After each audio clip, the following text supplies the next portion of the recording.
The new rendering plant at Lawnville, owned by the Alliance Group, produces high-quality meat meal. It's used by pet food and farm animal feed manufacturers. Tallow is also extracted for a range of applications, from biofuels to cosmetics. Please note that some images in this item may be challenging for some viewers. Behind me is a lamb slaughter facility for Alliance Group Lawnville plant, made up of 4 chains, operated on 2 shifts. On a 24-hour basis, it's capable of doing in excess of 28,000 lambs per day. There's certain unsaleable items that we need to deal with that are classified as waste, and they're delivered to the current rendering facility to add value to the bottom line for the shareholders. From the slaughter floor, there's heads and hocks from the animals. There's certain portions of the gut material. There will be trimmings, and then it flows on to the FP area. FP is further processed, and there's trimmings from that as well. They all make up the raw material component that's supplied to the rendering facility. We have further processing that gets down to consumer-ready packs that we on-sell to the likes of UK customers, Tesco's, Marks and Spencer's, etc. If we look at the average weight of a lamb dressed, about 17 kgs, live weight you could typically double that, so we'll say 40 kgs for round numbers. Around about 10 kgs of that is what we classify as waste products that is delivered to the rendering facility. This is the operational area or office for the new rendering facility at the Lawnville plant. Behind me is the 2 wet process lines, and we typically split them up into ovine and bovine. And then on the other side is the meal processing, or the dry process side. So what happens is the raw material comes across in a closed pipe, it's pumped, runs continuously through this process, controlled by parameters that are set through the HMI, or the control system that the operator has in place, to maximise the efficiencies of this facility to meet some criteria, and that specification criteria with regards to markets for products as well. The driving reason in behind building this new facility is it comes out of, I suppose, evolves from a process review that we done about 5 or 6 years ago. We were looking at our rendering facilities and looking at opportunities. There's 2 or 3 parts of it. Efficiencies, number 1. Because it's continuous, it uses lower temperatures than the old historical facilities that we had in place.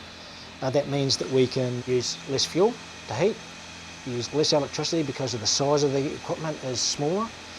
The manning input is less, considerably less. Because it's continuous, we can capture the odours from the process as well and deal with those. And it certainly gives us better quality and more consistent product at the output as well. This new plant saved, across the 3 sites that we previously done rendering on, in excess of 9,000 tonnes of lignite, more than 1.5 million kilowatts. This is per annum. There's 35 less people that were put in other parts of the business that are required to run the business as well. We pick up more than 800 tonnes of additional product that used to go to waste from the process, or our old processes. We put that through an evaporator and we make that a saleable meal. Heat recovery is also adds to that 9,000 tonne lignite as well. So it's considerable, really. This here is our ovine meal, which comes out as a fine and coarse product. We're producing anywhere between 5,000 and 6,000 tonnes of that product every year as a result of this process. This goes into North America, Europe, and it's turned into all sorts of dry pet foods, mainly kibbles and biscuits. The product will go into any range of products, from the generic to the super premium, depending on what the specification is. What we're seeing is there's an evolution within the pet food market of people starting to humanise their pets, and that then means that they're looking at sort of that higher level of why they're buying the food. The fact that we've got such a good carbon footprint here now, as well as the fact that this product has a reputation, particularly the ovine meal, of having hypoallergenic and health benefits, is meaning that it's more and more inclined to be included in the dry foods. Bovine stuff, what we're finding with that is that's obviously a stock feed ingredient. It's going into a range of different products. What we're seeing is a growing demand in the aquaculture.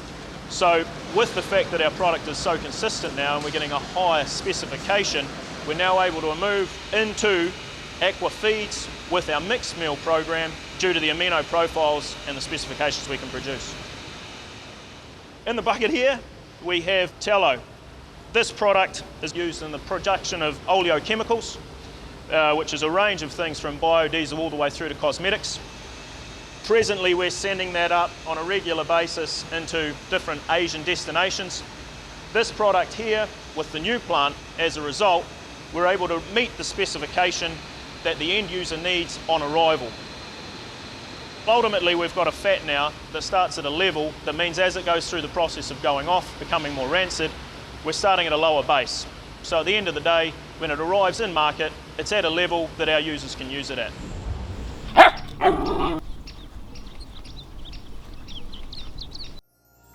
This program was made with funding from New Zealand On Air.